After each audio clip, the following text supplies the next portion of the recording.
Welcome to Free to Cook. In this episode, we're going to be cooking Lazyman Apple Pie. I don't normally do desserts, but I thought I'd give it a go. This is really simple to make and takes hardly any time to prep.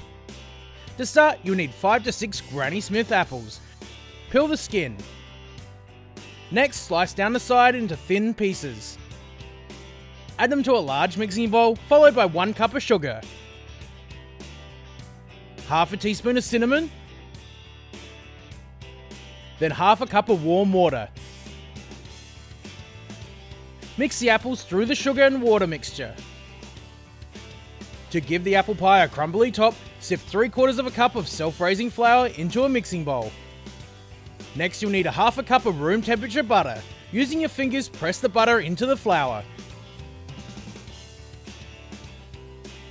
Continue until the flour becomes crumbly.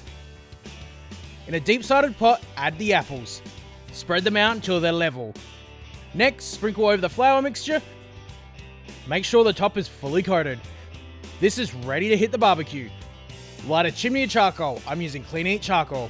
Have the barbecue sitting around 400 degrees Fahrenheit or 210 Celsius. Cover with a lid and cook for 45 minutes. This is looking pretty damn good. Serve with some cream, and there you have it, Lazyman Apple Pie.